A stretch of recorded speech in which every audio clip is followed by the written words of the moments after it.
To be sitting in your own home and someone come in and murder your mother in front of you and then start on you, it's pretty horrendous. What else could they have done that would result in such a terrible crime? The brutality of the killing was incredible.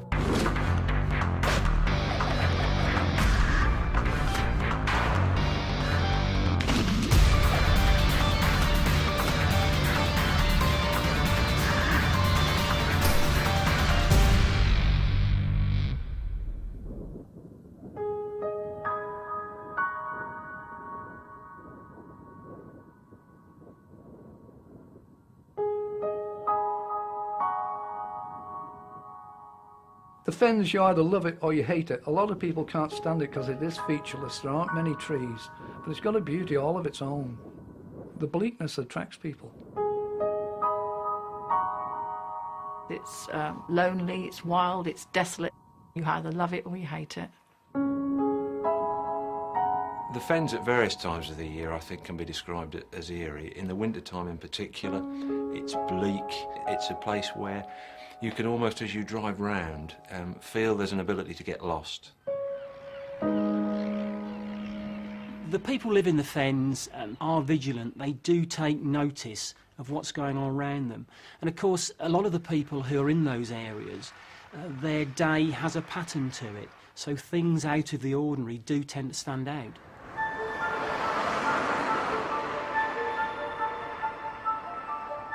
Janice Sheridan lived in this remote house in East Anglia with her mother Connie and their 27 dogs.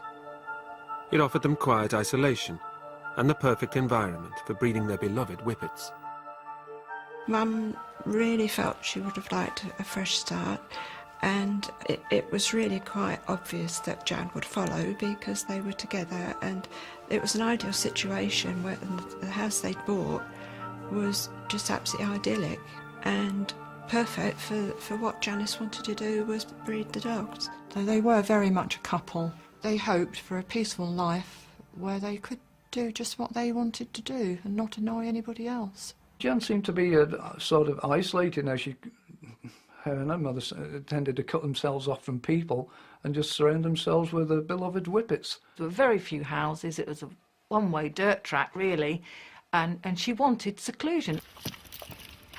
She'd walk her dogs up the riverbank, which is just literally out of the back door. She'd let her dogs loose on the field up there. I always got the feeling she thought it was heaven and that she'd arrived where she wanted to stay, and she loved it. They really didn't need any more company from outside because they really did have all they needed, and that was enough for them. Dogs were a big part of Janice and Connie's life. In 1994, Janice took a part-time job, helping out at the local greyhound kennels of John Bromley and his partner, Sylvia. She was the old school, the very old school. She'd worked with horses, she'd worked with dogs and kennels before. She knew about routine and timekeeping. She didn't come to work at 5 to 8 or 5 past. She came at 8 o'clock. Come on, home now. We'd have a little chat, put the world to rights. She'd ask me what needed doing. Generally it was the same every day because of the routine in kennels. And she'd get on with it and we'd just have a bit of a laugh and a joke as we went. She used to help me with the kennel work and the exercising of the greyhounds. She was a wonderful, wonderful lady. Never heard her say bad about anybody. She just got on with her life. On the morning of Sunday, January the 10th, 1999, Janice Sheridan failed to turn up for work. Jan didn't appear, which was very, very strange. She was always here. She was always on time. So Sylvia said, well, she said, it's an icy morning, and she only lived a mile away from us. So she said, I'll have a ride up, see if her car's gone in a dike or something.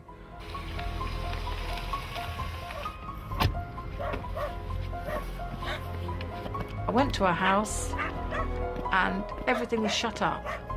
The car was there, but I heard all this manic barking, and I thought that was odd, but then I just thought, not really happy, but maybe she seriously has got a really bad cough or cold and she feels just dreadful and just simply can't get out of bed. So I thought, I think I'll just leave it for now, even though I thought at the time, it just doesn't ring true to me. And at the About 3 hours had elapsed, and I went back again because I just had this nagging doubt in my mind. I was frightened the second time I went back because I then, when I realised she wasn't up, started really peering through windows and banging on doors and actually screaming, "Jan, if you're there, answer me, please." And then I think I really did know when I peered through the windows and saw the dog mess and the frenzy that they'd created. There was no way those people in there were actually alive. Sylvia rushed home to raise the alarm and called the police. 2 policemen came on the scene and told us to wait where we were, and they were gone for what seemed forever to me.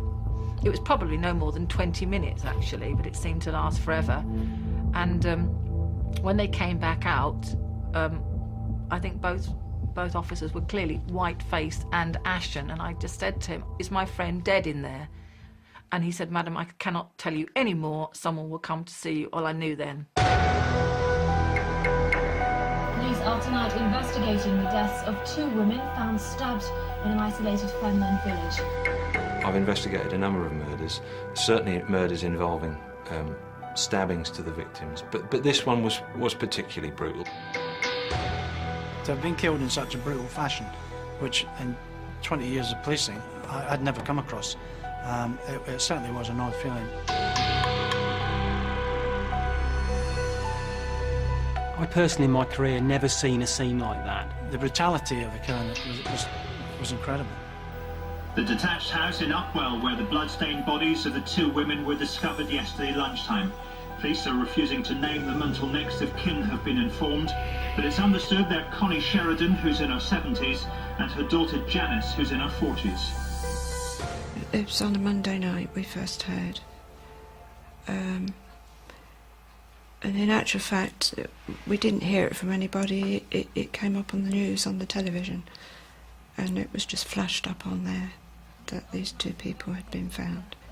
We then had to just get in touch with the police because they were looking for us.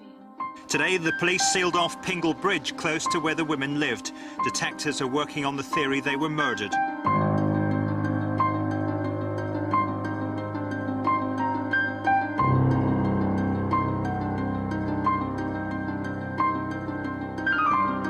It is quite a desolate area.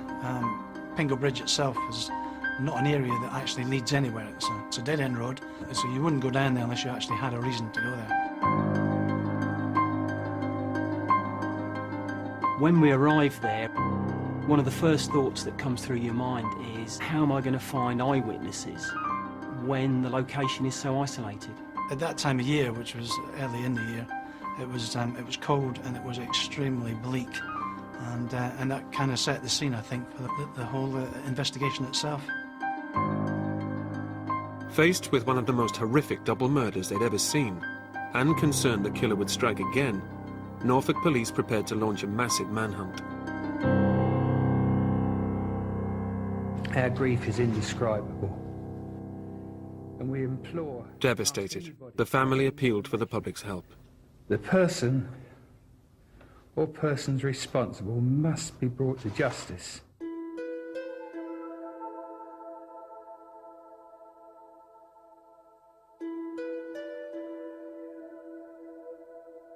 It was just like a bad dream, just like a nightmare. You wake up and it's not true. It was just awful, dreadful. We couldn't think, what on earth could they have done to have provoked somebody to do something so dreadful? It just seems senseless. Total waste of 2 lovely lives. You're grasping at straws, you know, you're trying to think, your head's spinning. Why? That's the big question, the big word that you keep using all the time. Why? Why choose them? Why go to that house? Why? What reason? Why? On Sunday, January the 10th, 1999, a mother and daughter were found viciously murdered in their own home. It appeared calculated, sadistic, and particularly horrible. The discovery of 79-year-old Constance Sheridan and 45-year-old Janice sent shockwaves through the close-knit Fenland community. You don't think that in a sleepy little place like that anything like that is going to happen. On the Sunday evening, police entered the property for the first time.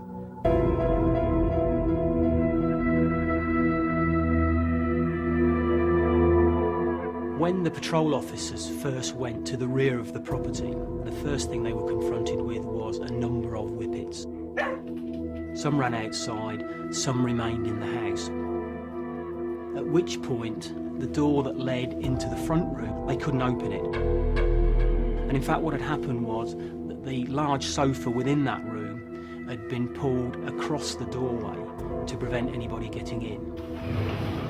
Once they'd gained access, they looked into the room, and laying on the sofa was Constance. She was clearly dead. And looking across the room in front of the fireplace, they saw Janice, and Janice was lying on her back. She had her feet taped together, and they were actually on an adjacent chair. There were a vast number of stab wounds to both Constance and Janice. When we found Constance, who was lying on the settee, it was later established that she had 10 stab wounds, and they were all in her chest and abdomen area. Janice had 11 stab wounds. 10 were in a similar area of her chest, but significantly perhaps one was in the middle of her back. But interestingly, there was very little signs of a struggle at all. Someone knew what they were doing. This is not some sort of momentary act of madness done on impulse or anything. It was very carefully committed. But there's also a very clear ability to be able to commit the crime in phases, in sections, and not to panic, and to do it quite methodically and purposefully. So all of these things were very striking quite early on. The way the two women had been murdered was terrifying, but there was another chilling aspect to the killings. I personally in my career never seen a scene like that, where two bodies appeared to have been left in a particular position by whoever had killed them. Certainly Constance appeared to have been laid on the sofa. Whether that was before or after she died, we may never know. But certainly the position of her body was almost posed to the point where her arms were laid across her chest. Janice had her legs actually raised from the floor. Around the ankles were bound with a tape. And further examination later actually indicated that it was very likely Janice's wrists had also been bound with a similar tape. And sadly was in a state of almost total undress. This was very striking, and immediately rang alarm bells that there was a strong sexual element to it. When I looked at the scene and saw the layout and saw the positionings of the bodies, it was fairly clear to me that this had been a sexual killing. Another aspect of crime was an interest in bondage, and this was seen in two ways. One, by using duct tape to go around the ankles of the feet, and that was actually left, again showing the desire to see the pose. So increasingly I was thinking this must be some sort of a fantasy enactment. This was not something to be hastily rushed through. This was just something to savour, something really to go through. The fact that the clothes were taken off and put on suggests that we're talking not just a quick 10 minutes here. We're talking about someone who could have been in that room for a couple of hours. And he could have taken films of it to take away as a memento. That increases the likelihood that what we're dealing with here is a masturbatory fantasy, which has been held many, many times before. But this time, on this occasion, it was acted out.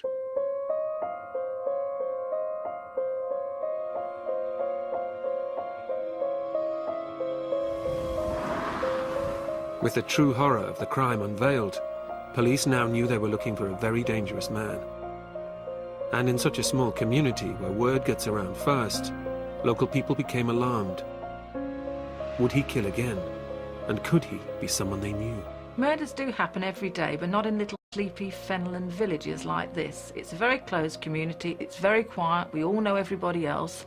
So when something like this actually happens, it's scary because you don't know if it's someone in the village who's just sort of blown a fuse and just randomly killed 2 people, or if it's someone out there with a purpose.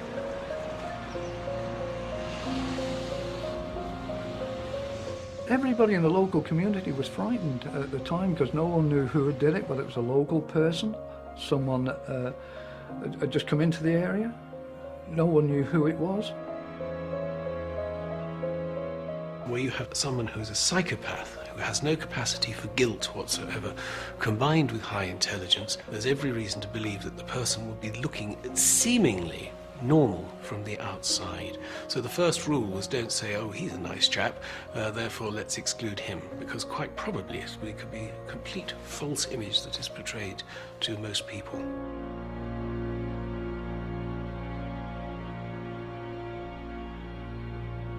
For 3 weeks, forensic teams combed the crime scene for vital clues. Police were convinced the room where the bodies were found held all the answers. The crime scene is extremely important to any major investigation, and particularly a murder. And in this particular instance, with the murder taking place inside a house which is controlled from the elements, there was a great opportunity for us. There is so much information contained within that scene that it's absolutely essential that we take the maximum from it. Everything you do has implications further down the line, and you only have one chance of taking the samples, one shot at it, and you can't go back. The forensic potential with respect to Janice was greater. Her clothing had been displaced, her feet had been bound, and so we had good reason to believe there was a lot of contact by the murderer. Once you see what has happened to the bodies, you start thinking about the sequence of events. If there's stabbing injuries, you'll be thinking about, could the murderer have left his DNA behind? Could he have cut himself while he was stabbing the person? Could he have had contact? Could he have left body fluids, saliva, semen, anywhere on the body? So as a result of that, we took some samples from her breast and we took the tape from her legs. And in this case, we used specialist techniques to bring up fingerprints or footwear marks that you couldn't see with the naked eye. Very early on in the investigation, in terms of the forensic evidence, what was particularly interesting and exciting was this thumb mark, which was found in the front room on the hearth, very, very close to where Janice's head was. So we were very, very interested in this mark. I was absolutely convinced that the donor of that thumb mark was the person who'd murdered Janice and Constance. But there was other evidence, forensic evidence, that had been gathered. The real breakthrough was when we did DNA analysis on the breast swabs from Janice. We found naturally DNA from Janice there, but there was traces of DNA from a man, tiny, tiny traces, which were obviously of key interest. But the downside was that there wasn't enough to identify who that was, and we just had to be patient and had to wait.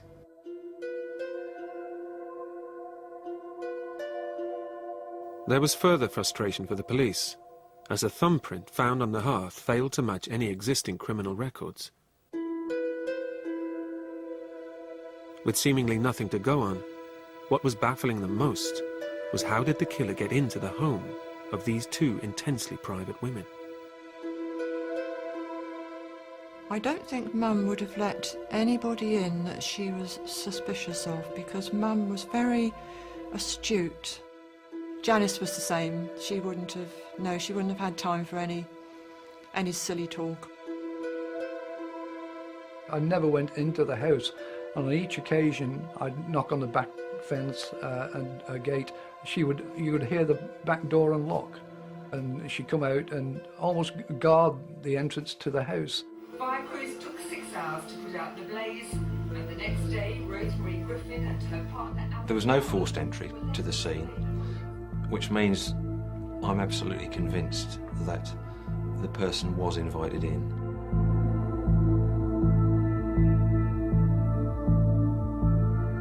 We knew she wouldn't have had anybody else in there unless she knew them.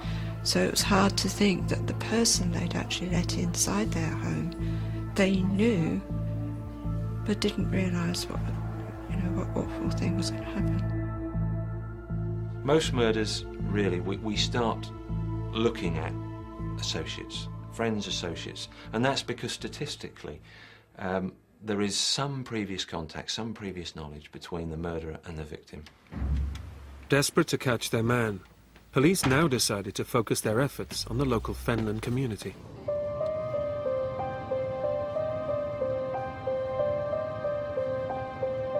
They began by paying particular attention to anyone who'd had any contact with Janice and Connie. We were firmly of the opinion it was somebody who lived locally, or perhaps had lived locally, or somebody who regularly visited the area.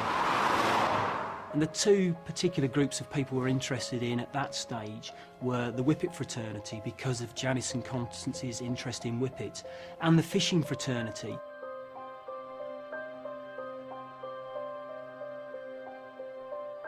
We do know that Janice walked her dogs on a very regular basis, sometimes 2 or 3 times a day. And of course, she'd walk along Pingle Road, across Pingle Bridge, where invariably she would see the fishermen. So in terms of witnesses, they were a group of people we were particularly interested in. Police were determined to leave no stone unturned. Suspicion fell on Janice Sheridan's friend and employer, John Bromley. And it was pretty heavy during the police questioning because they had no clues or anything, and I suppose I was the #1 suspect. But when you're being looked at for a double murder and your whole life is put under a microscope, it's a pretty harrowing thing. I wouldn't recommend it to anyone.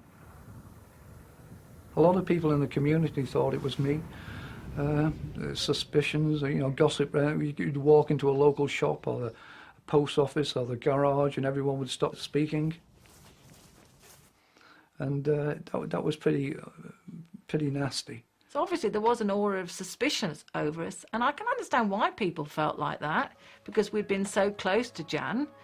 Yes, and it was quite a frightening time for us. 4 weeks after Janice and Connie were murdered, and after questioning anyone who had come into contact with them, police were no closer to catching the killer. Still convinced he was a local man, concern was growing that he would strike again.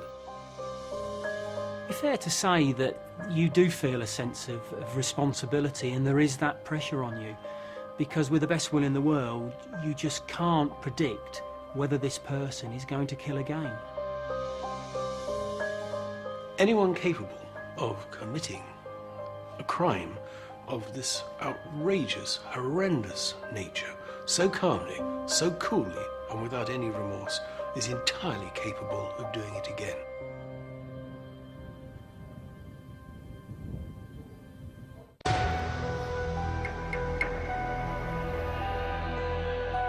Six weeks after the brutal murders of Connie and Janice Sheridan, their killer was still on the loose. Police feared he was already looking for his next victim. If someone has committed a crime of that monstrous and extreme proportions, they are extremely dangerous. What tends to happen is that they live off the memory of the most recent crime, where it is clearly enacted to gratify fantasy. But sooner or later, the memory will lose its bloom, and it's time to sort of add a new one to the repertoire. Question then is, what's sooner, what's later?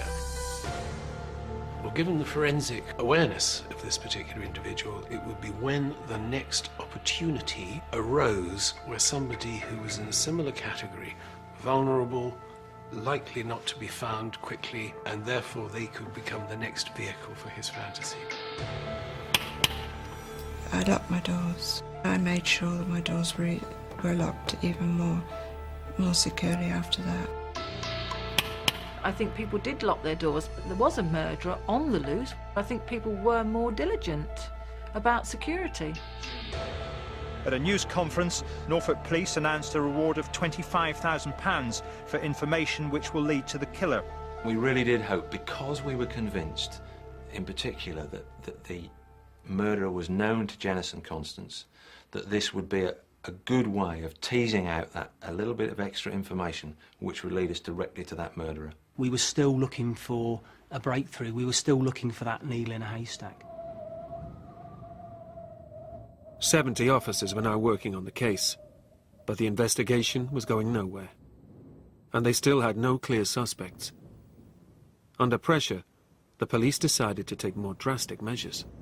By the middle of April, we still hadn't identified the thumb mark on the hearth by Janice's head. So we took the step of undertaking a mass fingerprint screen, which included the whole of Upwell village and the surrounding area. Everyone in the community who was over the age of 12, male or female, was fingerprinted. Our girls were fingerprinted.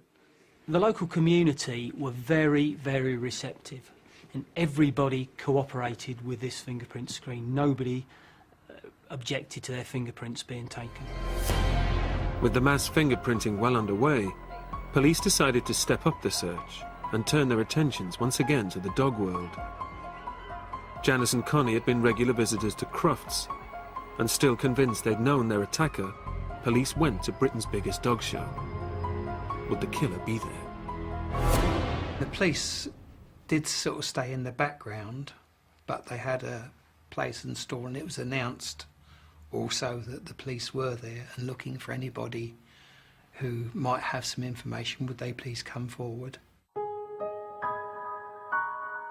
It was quite a sad occasion because it was an environment that they were used to being in and obviously very happy in, and we could only remember with sadness that they weren't there to enjoy it.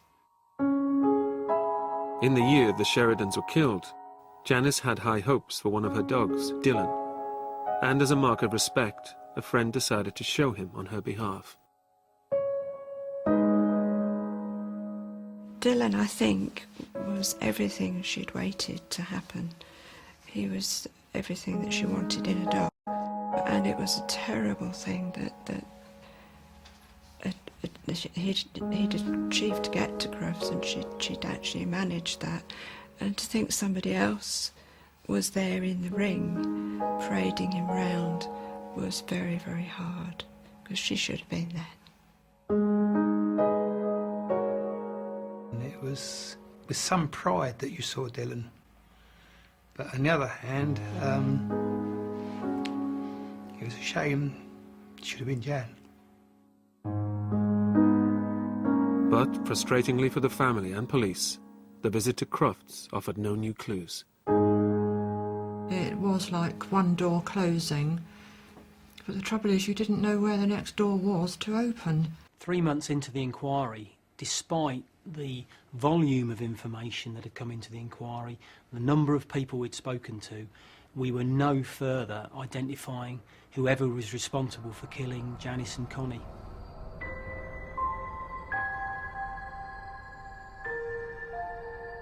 But all that was about to change. The killer's luck was running out. The vigilance of the Fenland community would give police their biggest breakthrough.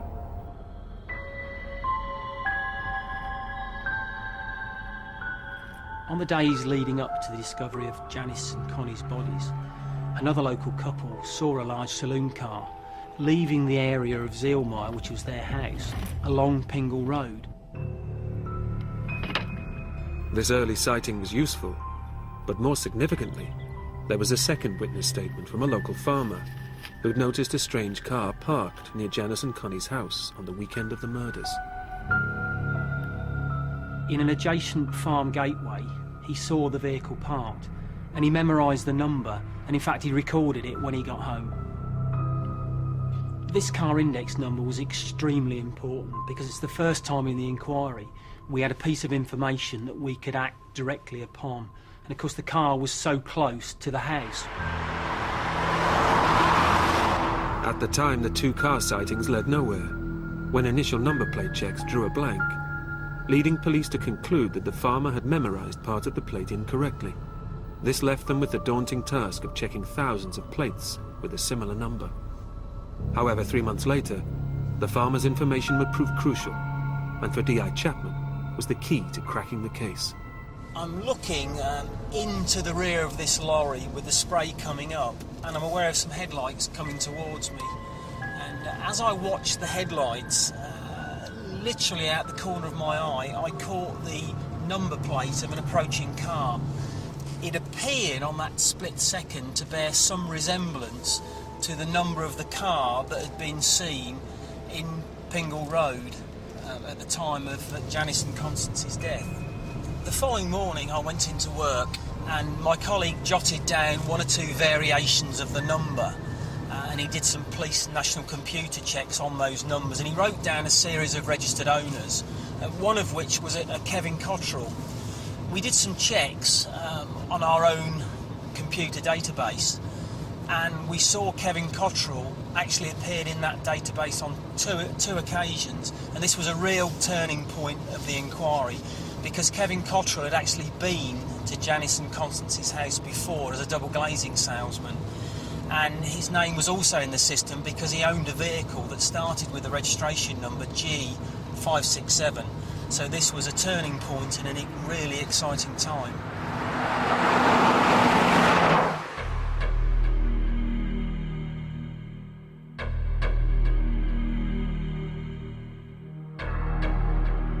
We instructed an officer straight away to drive to Kevin Cottrell's home address to take a witness statement from him and to routinely take his fingerprints.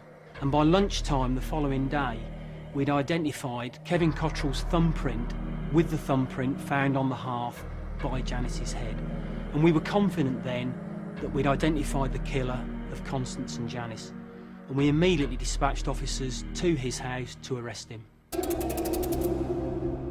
It was a strange experience when we arrived. I remember looking up the driveway and Kevin was just stood there looking down at us. We got out of the car, we walked down the driveway. I introduced myself to him. I asked him to listen to what one of the officers with me was going to say. He was formally placed under arrest, and there was just absolutely no reaction from him. Over the years I've made many arrests. The more serious the arrest, the more people tend to react to it. When we arrested Cottrell, and he'd just been told that he was under arrest for the murder of 2 women, there was no reaction. There was no reaction at all. He merely asked if he could change his slippers. I remember that after all these years. It was odd then, it's odd now. The gut reaction was that here we had a major suspect, and if he turned out to be the killer, I don't think any of us there would have been surprised.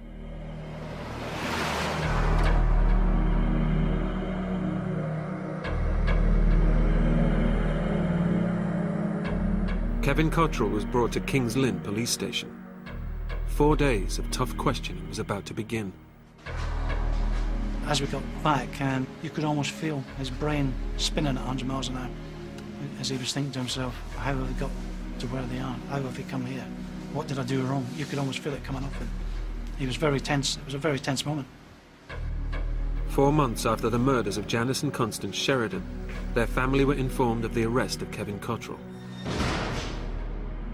You're just so relieved when you get news like that. It is just such a relief. You've been pent up for such a long time. I thought, great, they've got this bastard that killed Jan and Connie, and he's going to be punished now. For the first time in the investigation, police had a major suspect in custody, and they began to build a picture of the type of person they were dealing with. Kevin Cottrell was a local man and had grown up in the small village of Pentney, where he still lived with his father. Cottrell did have a previous criminal conviction back in 1983 when he was a teenager. But unfortunately at the time, juveniles' fingerprints were not kept on record. In the early 80s, he was aware that somebody in the village was away on holiday, the house was unoccupied, and he broke into the house and he masturbated on the bedding and the underwear of the girl who lived there. For the last 2 years, he'd been working as a door-to-door salesman, latterly for a window company. In general, the profile fitted Kevin Cottrell really rather well. And it comes as no surprise that Cottrell chose the job he did, which means going from place to place, sharking for potential victims who would fit the criteria to use as vehicles for his fantasies. To his friends, on the face of it, he was a very smartly dressed, very successful businessman. But the reality was he had no money, he couldn't hold a job down, and I think the bottom line, Kevin Cottrell was one of life's losers. After the arrest, police and forensics teams moved in on Cottrell's home, eager to see if it held any secrets. We conducted a search and we found some key evidence. We found a bag which appeared to have blood on it. We found a pair of boots and we found a penknife, and these were all submitted for forensic examination. As soon as we realised there was blood on the bag, then it was whisked off to the forensic laboratory so that we could analyse the blood on it and find out where the blood had come from. Would this blood prove to be Janice's or Connie's? The police would have an anxious wait for the vital forensic evidence. Now that he was in custody, police had only 4 days to legally detain Cottrell. Would he crack under the pressure of police questioning?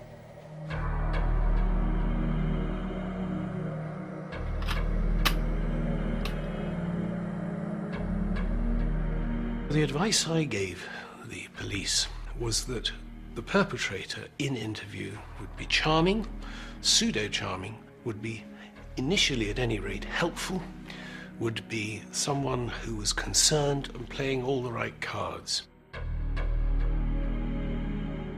He was very laid back, he was very helpful. How can I help you, officer? I have to get home to get my dad's tea on. It was all a matter of very laid back.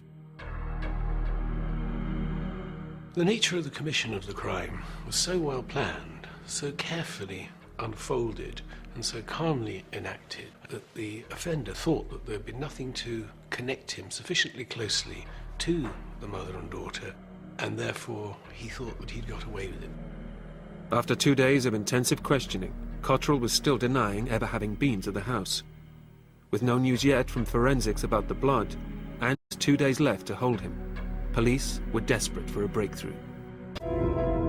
4 months had passed since the blood-stained bodies of Janice and Connie Sheridan were discovered in their isolated home.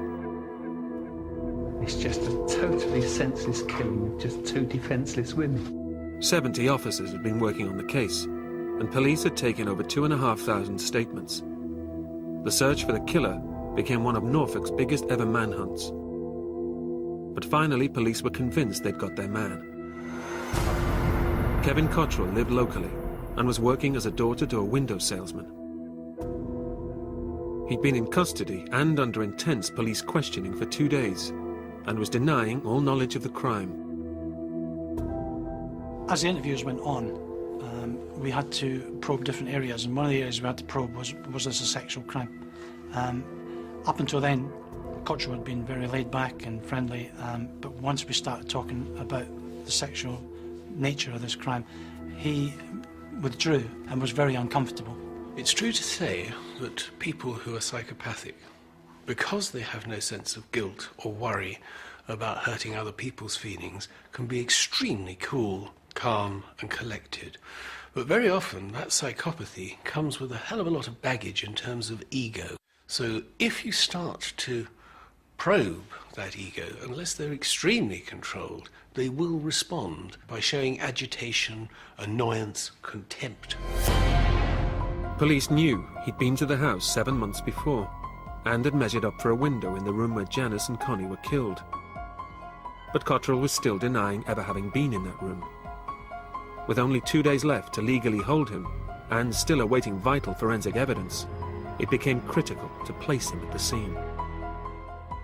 We discussed how he'd set up his window. He had a dummy window to set up, how he'd set this up in the conservatory area, and he'd given some kind of sales pitch to the 2 women in this conservatory area. He was asked at length as to whether or not he'd been anywhere else in the house other than the conservatory area, and he continually said that he had not.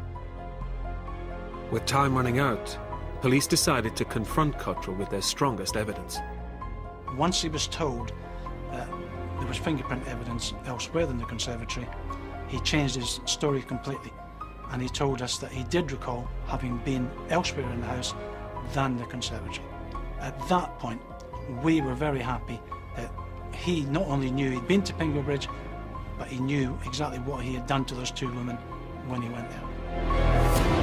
At Lynn Magistrates Court today, Kevin William Cottrell faced 2 murder charges. On the 27th of April 1999, Kevin Cottrell was charged with the double murder of Janice and Connie Sheridan. Less than 30 minutes later, the DNA evidence came through, and it was damning. Samples taken from Janice's breast swabs matched Cottrell's DNA, and the blood on the bag found at his home belonged to Connie and Janice. Despite all this, Cottrell still insisted he was innocent.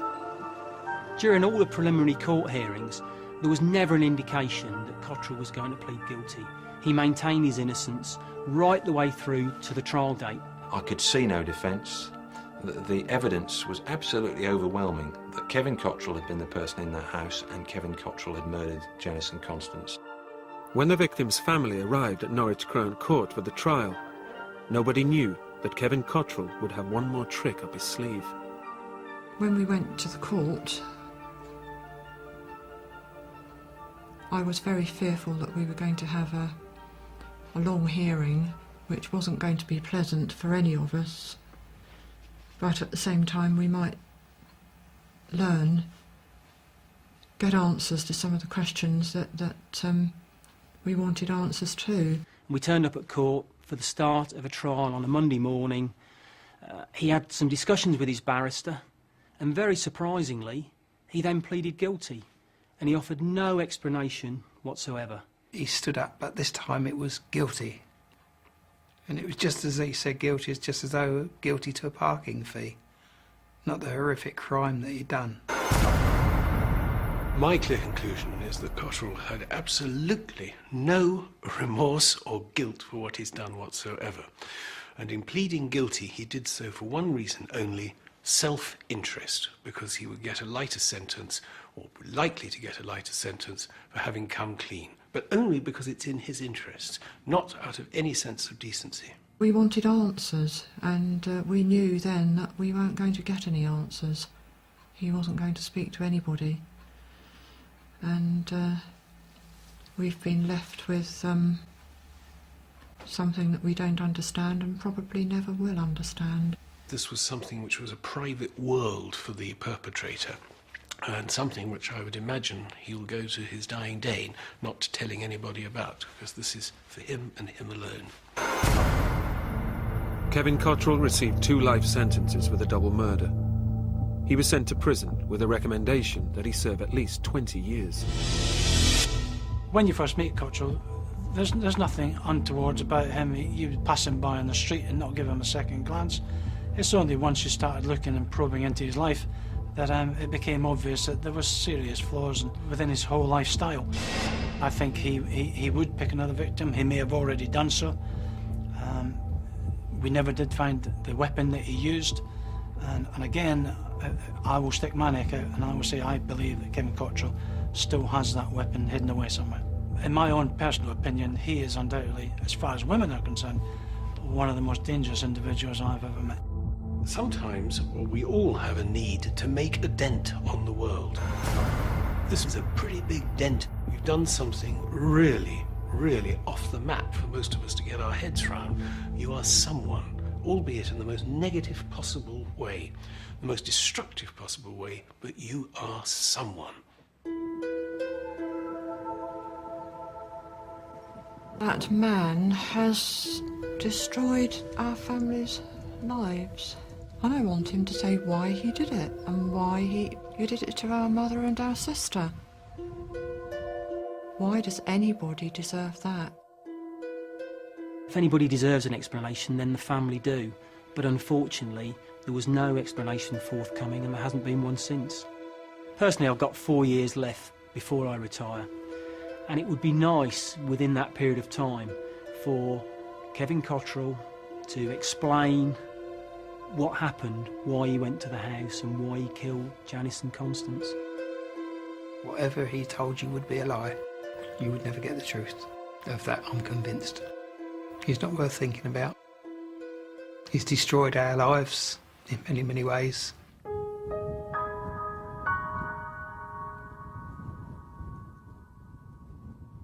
We weren't allowed in the house until everything had been prepared for us to go in and just to say our last goodbyes, really. You walked through the house and it was eerie, it was quiet.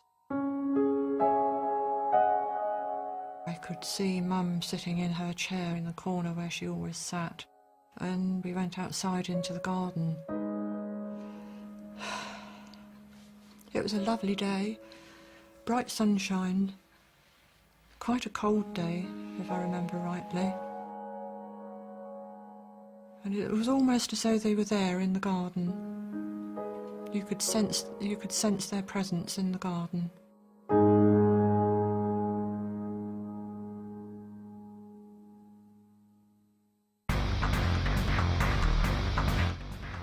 Next tonight on ITV1, Steve Scott is bringing us all the action from the emergency services with Night Watch.